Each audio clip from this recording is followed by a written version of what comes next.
자, 우리 합동참모본부가 조금 전에 이 SLBM 발사에 대한 분석 결과를 내놨습니다. 네, 초기 비행은 실패한 것으로 이렇게 우리 합참이 분석했다는 소식이 방금 전에 속보로 들어와 있습니다. 자세한 내용 김주환 YTN 정치안보 전문 기자와 함께 좀 더 짚어보도록 하겠습니다. 자, 앞서 발사 내용 뭐 이런 것들은 이제 다 말씀을 드렸고요. 네. 성공했는지 실패했는지를 알려면은 그 문을 뚫고 나와서 처음에 그 초기 비행을 잘 살펴봐야 되는데 이게 지금 실패로 지금 보인다고요? 지금 추정은 이제 합참 1차를 발표를 했는데 아마 나중에 이제 정밀 분석을 또 할 겁니다. 그런데 주목할 만한 부분은요. 이 북한이 SLBM 관련 소식이 외부에 전달된 것이 작년 1월부터입니다. 이게 지금 단발성으로 발사는 실패나 이 관점보다는 좀 다른 각도에서 봐야 되는데 처음에 작년 1월에 지상 사출 실험을 2차례 했습니다. 그 다음에 어느 정도 자신감이 생겼는지 작년 하반기부터 수중 사출 시험을 또 2번을 합니다. 그 다음에 작년 12월부터 비행 실험을 했습니다. 이 전제는 비행 시험을 했다라는 전제는 수중 사출까지 기술력을 어느 정도 확보했다라는 것이 전문가들의 공통된 의견이거든요. 그런데 작년 12월에 1차 이 비행 실험을 했고요. 지난 4월 오늘까지 3차를 했는데 차이점이 있죠. 지난 4월부터 고체 연료를 장착한 실험을 한 거로 판단들을 하고 있어요. 고체 연료는 이동성이 굉장히 간결하고 그 다음에 언제 어디서나 그 사용할 수 있다라는 장점이죠. 액체 연료는 일단은 넣어놨다가 72시간이나 혹은 3일 이내 부식 여부 때문에 빼야 되는데 이동식 발사대들이 그래서 대부분 고체 연료를 쓰는데 이 역시 중요한 판단 근거로 봐야 될 겁니다. 일단은 뭐 비행 거리가 어느 정도 간지는 모르겠습니다만 어쨌든 북한이 기본적으로 SLBM 관련해 가지고 포기를 안 한다라는데 좀 문제의 심각성이 있는 것 같습니다. 그렇죠. 또 잠수함이 흔들리는데 액체 연료를 사용할 경우 상당히 위험하니까 고체 연료를 사용해야 안정적으로 발사를 근데 할 수 이제 있겠죠. 고체 연료의 성분 이런 것이 이제 대북 그 전략 그 수출 전략 문자거든요. 이제 국제사회 제재에 들어가 있는데 북한이 이걸 어디서 구했는지 이런 연료를 뭐 자체 개발에 성공했는지 그건 해야지만 지금 앵커께서 말씀하신 대로 고체 연료를 사용하기 시작했다라는 건 또 다른 관점에서 위협도가 높아진다고 봐야죠. 일단은 문제는 이제 오늘 이렇게 북한이 잠수함 탄도 미사일로 추정되는 미사일 한 발을 발사했는데 어느 정도 예상이 된 그런 발사입니다만 어쨌든 기습 발사 어떤 의도를 갖고 했을까요? 일단 두 가지가죠. 어제 우리가 사드 배치를 한미 당국이 공식으로 결정을 했고요. 거기에 대한 항의성 차원 또 다른 이제 그 어제 중국과 러시아의 반발 강도가 생각보다 큰데 북한은 북한, 중국, 러시아가 삼각 그 군사동맹 체계를 갖고 있죠. 한미일은 느슨한 형태, 한일 간의 군사동맹은 없지 않습니까? 이런 차원에서 어느 정도 좀 이 도발을 해도 자기들 이른바 후견국가라고 하는 중국과 러시아가 이 좀 봐줄 수 있을 여지가 있을 것이다라고 판단했을 개연성이 정치적 판단했을 개연성이 굉장히 크죠. 지금 화면에 북한의 잠수함 발사 모습, 물론 오늘 발사한 내용은 아니겠죠. 지난 4월에 발사한 내용인데요. 그 발사 각도와 그 전에 그 사출이라고 하죠. 지금 발사 각도인데요. 지난해만 해도 5월 달에 발사 각도가 74도였습니다. 똑바로 치고 올라오는 힘이 없었다는 겁니다. 이거 왜 중요하냐면요. 물속에서부터 올라오기 때문에 수직으로 올라오느냐 발사 각도가 저렇게 74도로 꺾여서 오느냐에 따라서 궤도를 다시 잡아가는 그런 단계가 필요하다고 합니다. 또 하나 설명을 지금 해주시죠. 연기 저기 이제 사실은 4월 발사했 거를 고체 연료로 추정한 것이 저 발사 연기를 보고 저게 산화제를 액체 연료로 썼느냐 고체 연료로 썼느냐 이거를 이 정보당국에서는 굉장히 중요한 판단 근거로 당시에 했습니다.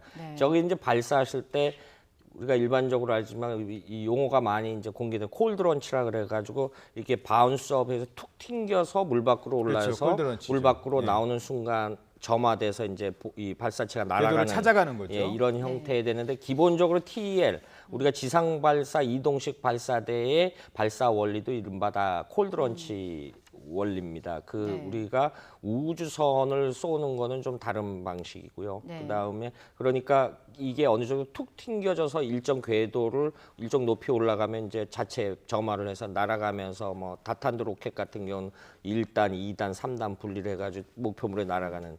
네, 잠수함의 기본, 죄송합니다. 미사일의 발사 기본 원리는 다 똑같은데 문제는 이 유엔이 이미 안보리에서 결의를 했죠. 북한이 탄도 미사일로 하는 뭐 이게 평화적인 하는 거 이건 무조건 유엔 결의안 위반이다라고 네. 이미 오래전부터 결의를 해놓은 상태인데 역시 유엔 결의안 위반으로 하는데 또 다른 관점에서 보면은 사드 배치를 결정을 한 거에 대해서 중국과 러시아가 반발을 했는데 네. 이번에 이제 저 문제를 가지고 유엔 안보리가 소집이 될 개연성도 있고요. 된다라면 안보리 상임이사국인 중국과 러시아가 어떤 자세를 보일 것이냐라는 네. 것도 또 다른 우리가 지켜봐야 할 대목인 것 같습니다. 네, 사드 배치에 대해서 굉장히 강력하게 반발하고 있는 중국과 러시아이기 때문에 말씀하신 대로 안보리가 수집됐을 경우 과연 북한의 이런 도발, 무력 위협에 대해서 그 전에처럼 그 안보리 내부의 의견이 통일될 수 있는데 과연 그런 통일된 그런 관점을 보여줄지 그거는 약간 의구심이 들 수 있는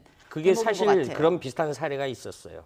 2010년 3월 25일 날 천안함 폭침 사건이 나서 5월 달에 안보리 소집이 했는데 이번에 핵실험을 했음에도 불구하고 지난 1월이죠.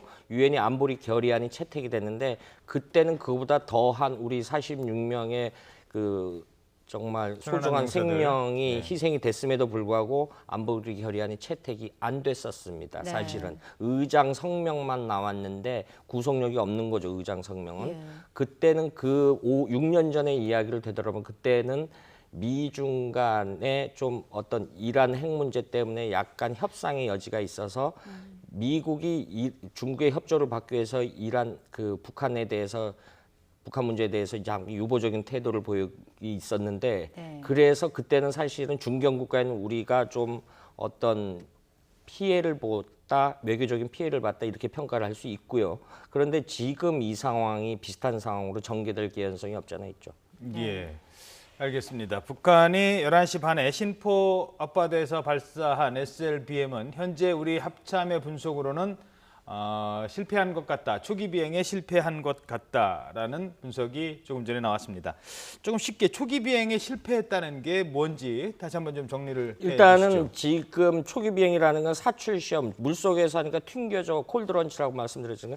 이렇게 튕겨서 반발로 해서 물 밖으로 나와서 발사체가 어느 정도 궤도를 잡아야 되는데 이것이 어느 정도 거리인지 지난 4월에는 한 30km 정도는 올라갔죠. 비행했다라고 나중에 정밀 분석이 나왔는데 네. 지금 초기 비행이 어느 건인지 근데 사실 초기 비행 실패에 대한 전문가들마다 견해가 좀 엇갈리는 부분이 있습니다. 예. 어떤 학자들은 30km, 어떤 핵과학자는 300km 이것까지 보는 학자가 있는데 이거는 과거 소련이나 미국, 중국 이런 나라들 SLBM 체계를 무기 체계를 갖고 있는 나라들 역시 초기는 굉장히 수백 번의 실패를 반복했다라는 점이죠. 그런데 북한은 그 학습 능력이 굉장히 빠르게 진행되고 있다라는 데 의문점이 들기 때문에 이런 속도로 가면 이미 지난 4월 달에 기준으로 했을 때 이 정도면은 빠르면 2, 3년 안에 SLBM이 실전 배치되지 않겠느냐라는 우려를 표명하는 겁니다.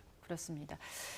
어제 한미 양국이 이제 사드 배치를 발표를 하면서 북한의 핵과 미사일의 위협에 맞서기 위해서 사드를 배치한다 그랬는데 이 SLBM 사드로도 막지 못하는 그런 무기라는 얘기가 있어요. 어느 정도의 위력입니까? 지금 물론 페이시나 고도가 어느 정도나라는 거 북한의 방사포나 장사정포 저 SLBM이 사실 사드 한계라는 것이 핵미사일 고고도라는 전제가 있지 않습니까? 네. 그러니까 100km 이상을 일반적으로 고고도라고 한답니다. 그런데 북한의 대부분의 대남 위험 무기 체계가 20km 미만의 저고도로 날아온다는데 문제의 심각성이 있고요. 또 다른 문제는 앞서 설명드렸듯이 이것이 후방 침투가 가능한 거예요. 육상 후방 침투가 아니라 그래서 영화 같은 데 보면은 이 적국에 깊숙이 다가가서 발사를 하는 그런 걸 연상하면 될 것 같습니다. 예, 알겠습니다. 지금까지 김주환 정치안보 전문기자였습니다. 수고하셨습니다.